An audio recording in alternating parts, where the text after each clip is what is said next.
Big boss വീട്ടിലപ്പോ Janmoni എത്തിയിരിക്കുകയാണ്. അർജുനെ മാത്രം ജാൻമോണി മൈൻഡ് ചെയ്യുന്നില്ല. എല്ലാരെയും പോയി കെട്ടിപ്പിടിച്ച് ഭയങ്കര സ്നേഹമൊക്കെ കാണിക്കുന്ന ജാൻമോണി അർജുനെ ഒന്ന് ഹഗ് ചെയ്യാൻ പോലും സമ്മതിച്ചില്ല എന്ന് വേണം പറയാൻ. ഇതെങ്ങാണ്ട് അവിടെ ഇങ്ങനെ ജാൻമോണിനെ പിടിച്ചപ്പോ ജസ്റ്റ് അർജുൻ പോയിട്ടൊന്ന് തൊളയെ തട്ടി. പക്ഷെ ജാൻമോണി മൈൻഡ് ചെയ്തില്ല അർജുനോട് ഒരക്ഷരം മിണ്ടോ ഒന്നും ചെയ്തില്ല ജാൻമോണി. വളരെ മോശം ബിഹേവിയർ തന്നെയാണ് ജാൻമോണി അർജുനോട് ചെയ്തത്. എന്തായാലും തിരിച്ചു വന്നപ്പോൾ അവിടെയുള്ള ഒരു കണ്ടസ്റ്റന്റ് എന്നുള്ള രീതിയിൽ ജാൻമോണിക്കൊന്ന് വിഷൊക്കെ ചെയ്യാലോ. പക്ഷെ ജാൻമോണി അത് ചെയ്തില്ല. വളരെയധികം പേഴ്സണൽ ഗ്രഡ്ജ് വയ്ക്കുന്ന ഒരാൾ തന്നെയാണ് ജാൻമോണി എന്ന് നമുക്ക് ഷോയിൽ നിന്ന് തന്നെ മനസ്സിലായിട്ടുള്ളതാണ്. പുറത്താണെങ്കിൽ ഇന്റർവ്യൂകളിലൊക്കെ അർജുന വളരെയധികം മോശമായിട്ട് തന്നെയാണ് ജാൻമണി പറഞ്ഞിരുന്നതും.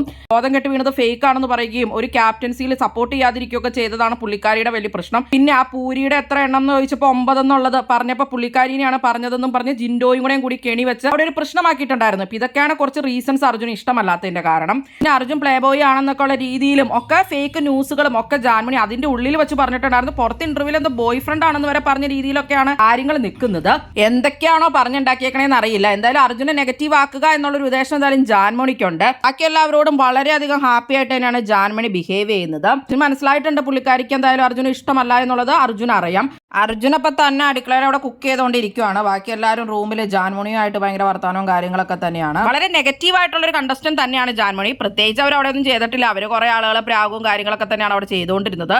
വളരെയധികം സൂക്ഷിക്കുന്ന ഒരാൾ തന്നെയാണ്. അത് തന്നെയാണ് ഇപ്പോൾ വന്നപ്പോഴും കാണാൻ സാധിക്കുന്നത്. അർജുനോടുള്ള ജാൻമണിയുടെ ബിഹേവിയർ നിങ്ങൾക്ക് എങ്ങനെയാണ് തോന്നിയത്?